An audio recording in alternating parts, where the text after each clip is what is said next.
Sometimes I sit here preparing for these videos and I genuinely wonder if the writers for this season of American politics are just getting lazy.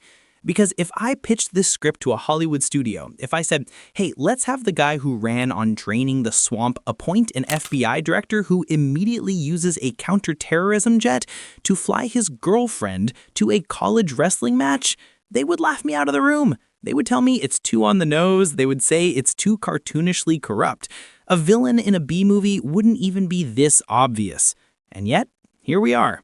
Welcome to Monday. Welcome to the reality of the America First agenda, which, as it turns out, is actually just the Kash Patel First agenda. If you have been busy working, paying your bills, and trying to afford groceries in an economy that we were promised would be fixed on day one, you might have missed what the top cop in America has been up to. While you are budgeting for gas, FBI Director Kash Patel has apparently decided that commercial flights are for peasants. Why wait in line at TSA when the taxpayers own a $60 million Gulfstream G550, right? On Monday, House Democrats, specifically Jamie Raskin and Sidney Kamlager, sent a letter that is essentially a polite bureaucratic way of asking, are you out of your absolute mind? They are formally demanding that Kash Patel reimburse the federal Treasury. And why? Because according to reports, the director of the FBI used government assets designed to move tactical teams and manage national security crises, to fly to a Penn State wrestling match. I want you to really sit with that for a second. A wrestling match. We aren't talking about a covert meeting in a bunker to stop a cyber attack. We aren't talking about rushing to a disaster zone.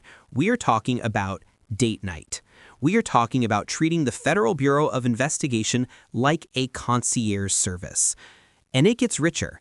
The letter also details a trip to a luxury location in Texas known as, and I promise you I am not making this up, this is the actual name, the Boondoggle Ranch. Boondoggle. You can't write this stuff. The jokes write themselves, except nobody's laughing because the punchline is your tax return. See, here's the thing that makes this so infuriating. It's not just the money, though we will get to the money because operating a G550 costs thousands of dollars an hour. It's the sheer unadulterated arrogance of it. It is the behavior of someone who believes that the rules are for other people. It is the behavior of someone who looks at the United States Treasury and sees an open tab with no spending limit. Remember the campaign? Remember the rallies? We heard the word corruption shouted until our ears bled. We were told that the deep state was wasting our money, that the elites were laughing at us, that Washington was a cesspool that needed to be cleaned out. And who was supposed to hold the broom? Kash Patel. He was the guy. He was the slayer of the deep state. And what is the first thing he does when he gets the badge? He doesn't clean the swamp, he turns it into a jacuzzi. Jamie Raskin put it perfectly in the letter asking, why should American taxpayers be footing the bill for private jets every time you decide to hang out with your golf buddies? It is a question that demands an answer, but don't hold your breath waiting for one, because to these people, accountability is just a buzzword they use to attack their enemies, not a standard they apply to themselves. This isn't just a scandal in the traditional sense. This is a stress test. They are testing the boundaries of what we will accept. They are seeing if they can loot the building in broad daylight and get away with it because they think you're too tired, too distracted, or too beaten down to care. But we do care. And based on this letter from Raskin, the receipts are coming, and they are ugly.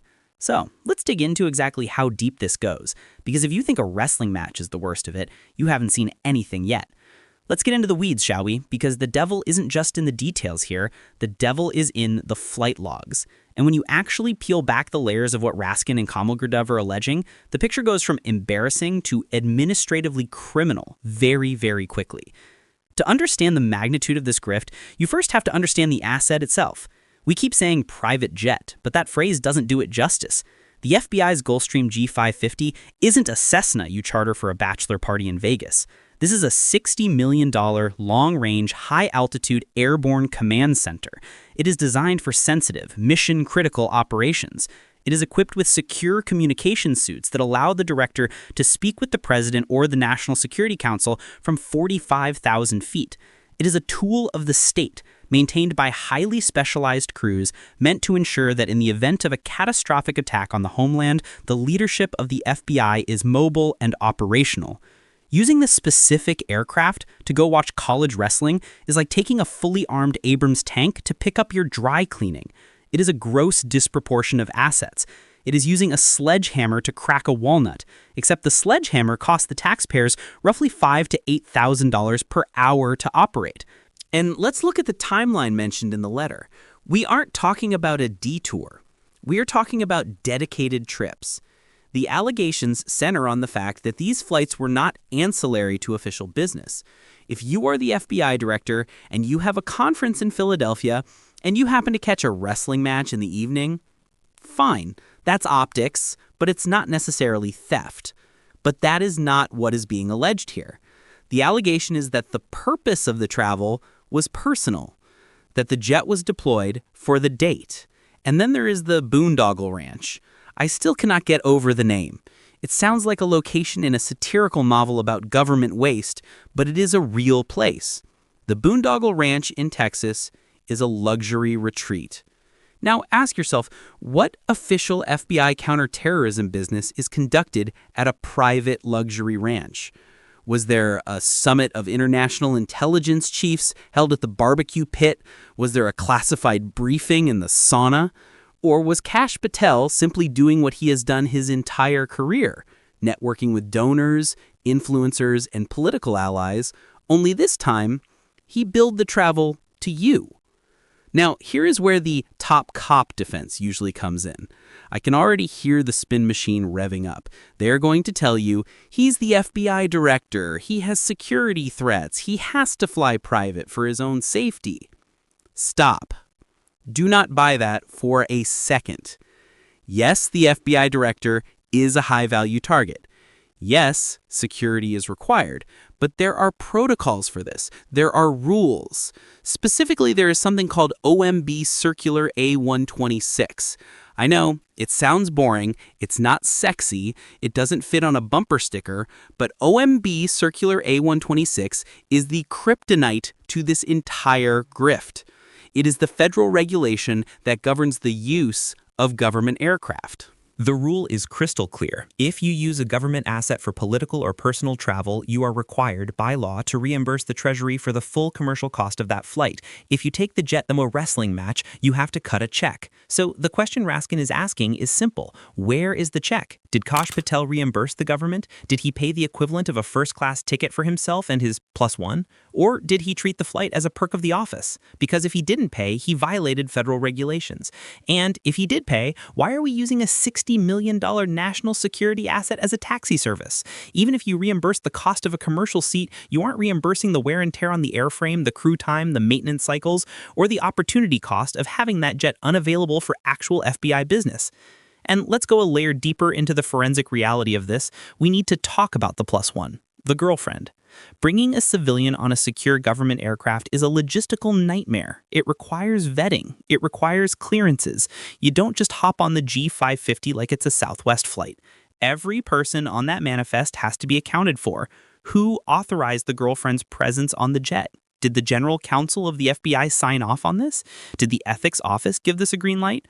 Or did Kash Patel just wave his hand and say, she's with me? Because if it's the latter, if he bypassed the standard authorization protocols because he's the boss, that is an abuse of power. That is the definition of the deep state behavior he claims to despise.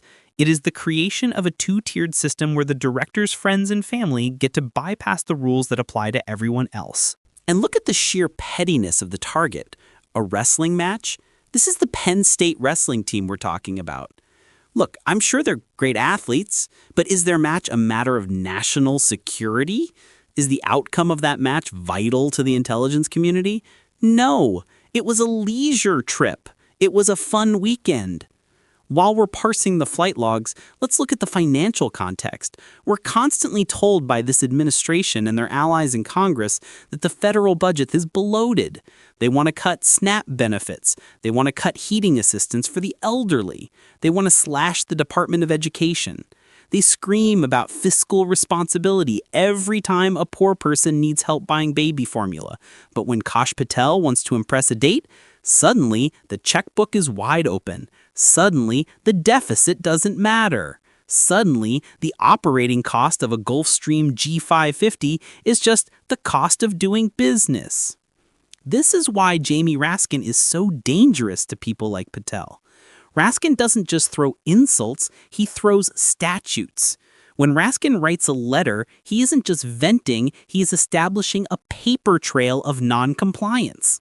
By formally demanding reimbursement, he's putting Patel in a bind. If he pays it back now, he is admitting it was personal and improper. If he refuses, he's openly defying federal regulations and inviting an inspector general investigation. Raskin is essentially saying, show your work. And let's be honest, the silence from the FBI on this is deafening. Usually, if a story like this is false, the press office kills it in an hour. They issue a statement. The director was attending a classified briefing in State College, Pennsylvania. Boom. Done. But we haven't heard that. We haven't heard a peep about official business. Why? Because there is no official business at a wrestling match. There is no official business at a Boondoggle Ranch. The silence is an admission. They know they got caught. They know the flight logs exist. They know the tail number of that plane was tracked. In the age of open source intelligence, you cannot hide a G550. There are kids on Twitter who track these planes for fun. Patel knows this. He just didn't care. And that is the forensic smoking gun here, the lack of a cover story.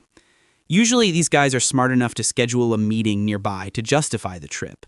They'll visit a local FBI field office for 20 minutes, shake some hands, take a photo, and then go to the ranch. That's the classic Washington move. It's sleazy, but it's technically legal-ish. But Kash, he didn't even bother with the cover-up. He didn't even respect you enough to lie to you properly. He just took the plane. He took the plane because he wanted to take the plane. He took it because he views the FBI not as a law enforcement agency, but as a personal fiefdom.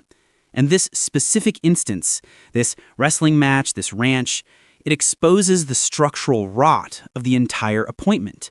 You don't appoint a partisan loyalist like Kash to the FBI because you want rigorous adherence to the law. You appoint him because you want someone who will weaponize the agency. But the byproduct of appointing a loyalist with no respect for norms is that they inevitably turn that lack of respect inward. They start looting the place because they believe their loyalty to the big boss buys them immunity from the rules. They think they are protected. They think the badge shields them. But numbers don't lie. Flight logs don't lie. And when you look at the math of burning $60,000 in jet fuel for a weekend getaway while your constituents are clipping coupons, the calculation is devastating. It is a mathematical proof of corruption. If you think this is just about a jet, if you think this is just one guy getting a little too comfortable with the company credit card, you are missing the forest for the trees. Because this isn't a glitch. This isn't a lapse in judgment. This is the entire operating system. When you zoom out from the flight logs and the wrestling matches, what you see is a pattern so consistent, so predictable, that it almost feels scripted. Kash Patel didn't just wake up one morning and decide to act like a feudal lord. He is simply following the blueprint that was laid out for him. He is executing the exact same playbook that we saw for 4 years during the first term, only now the guardrails are gone, the adults have left the room, and the looting has become institutionalized.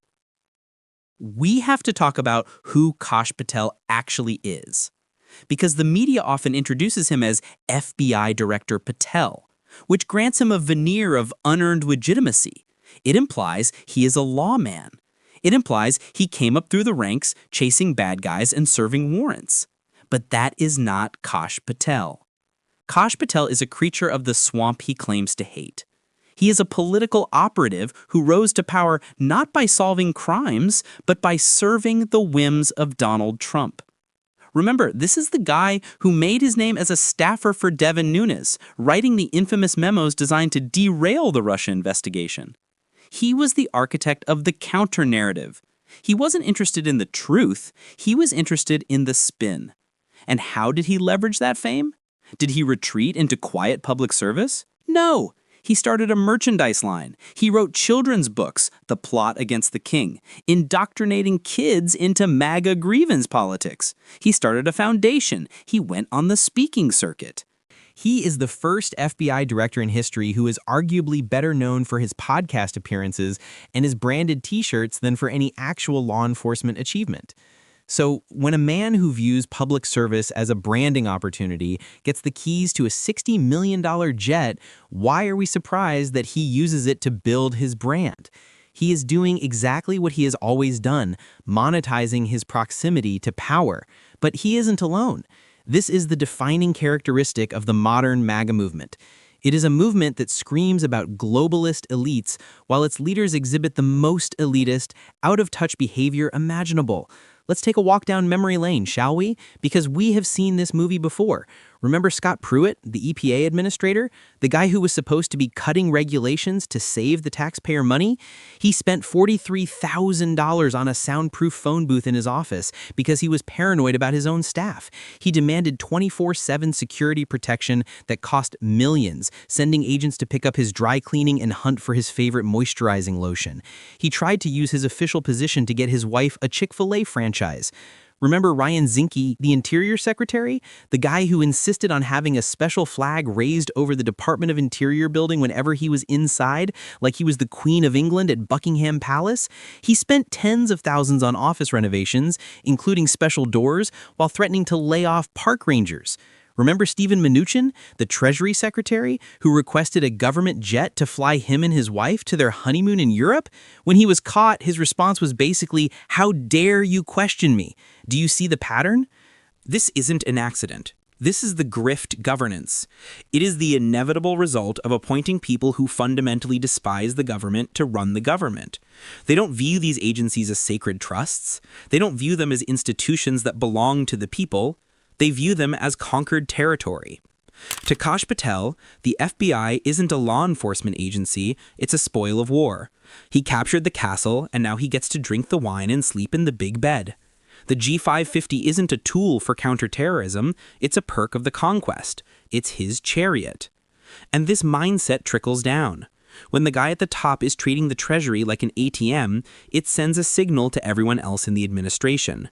Get yours while you can. It creates a culture of corruption, where ethics are seen as weakness. If you are the one guy in the room worrying about OMB Circular A126, you are the sucker. You are the rhino. You are the deep state bureaucrat standing in the way of the America First agenda. And let's be honest about the America First agenda for a second. What does it actually mean in practice? Based on the evidence, America First means me first. It means private jets for them and crumbling infrastructure for you. It means boondoggle ranches for them and higher grocery prices for you. It means legal immunity for them and the full weight of the law for you. Kash Patel's behavior is particularly dangerous because he is supposed to be the nation's chief law enforcement officer. The FBI director sets the tone for justice in America. If the man in charge of catching thieves is himself stealing from the taxpayer, the entire concept of the rule of law collapses. How can an FBI agent in a field office in Nebraska seriously investigate a case of embezzlement when his boss is embezzling millions in flight time? How can they prosecute fraud when the director's office is a monument to fraud? He is delegitimizing the very institution he leads. And I would argue that is part of the point. There is a nihilistic streak in this movement. They want you to lose faith in the FBI. They want you to believe that everyone is corrupt, that everyone does it, that the system is broken beyond repair. Because if the system is broken, then their corruption doesn't matter. If everybody does it, then Kash Patel isn't a villain, he's just a player. That is why they don't apologize. That is why they don't resign. When they get caught, they double down.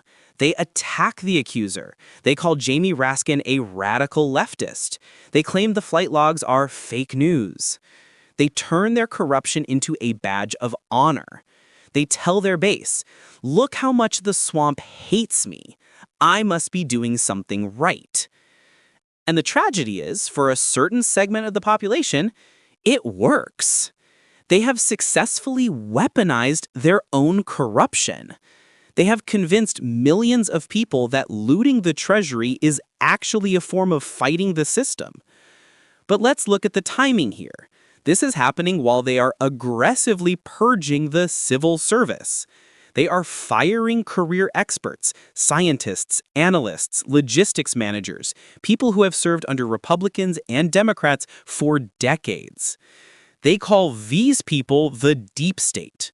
They say they are inefficient. So let's get this straight. The career employee who packs a sack lunch and drives a 10-year-old Honda to work to analyze terror threats is the enemy, but the political appointee who burns $60,000 on a private jet to watch a wrestling match is the patriot? Make it make sense. You cannot make it make sense because it is fundamentally irrational. It is gaslighting on a national scale. And notice the silence from the so-called fiscal conservatives. Where are they?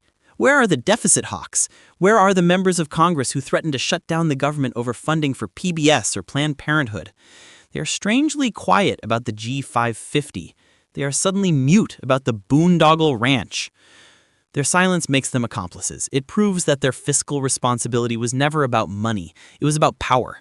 It was about punishing the people they don't like. The poor, the marginalized, the vulnerable, while giving a blank check to the people they do like.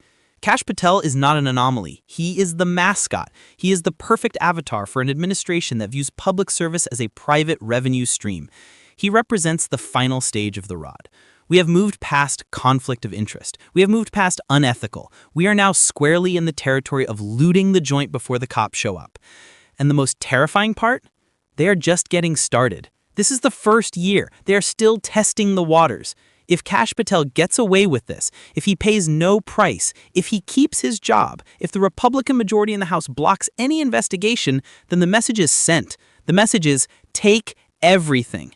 And that is where this story stops being a story about a jet and starts being a story about the end of accountable government. Because if there are no consequences for this, there are no consequences for anything. So where does this end? That is the question you need to ask yourself tonight. Where does this end if we do nothing?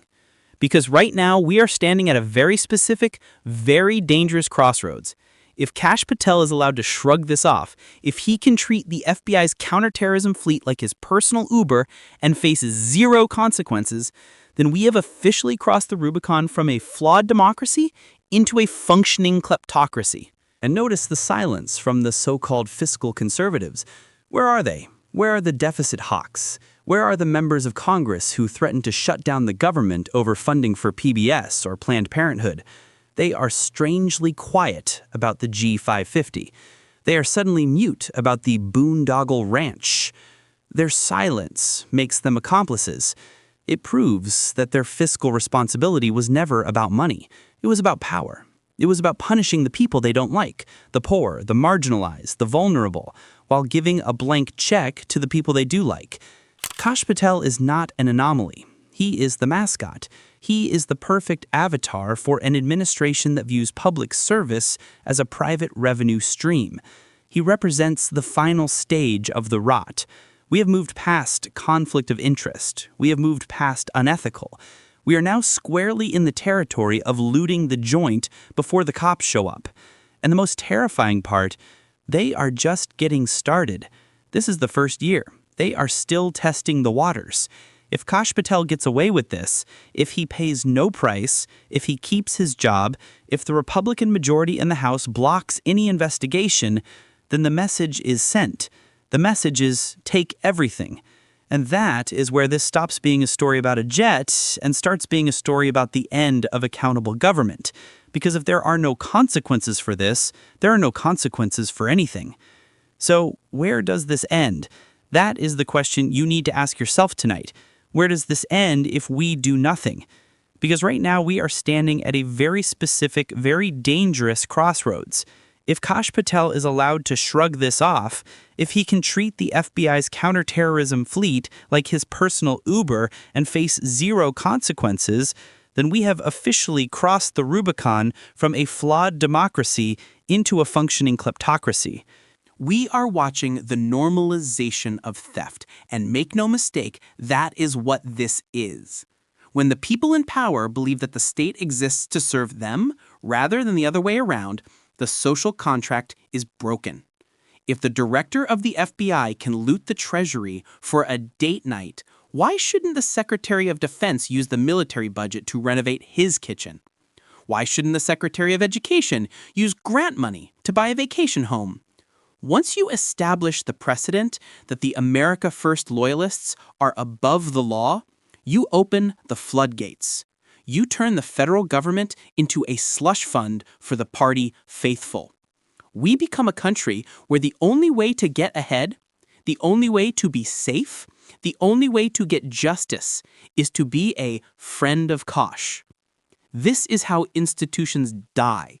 They don't usually explode in a ball of fire. They rot from the head down. They die when the leadership signals that integrity is for suckers. And when the FBI rots, the implications are terrifying.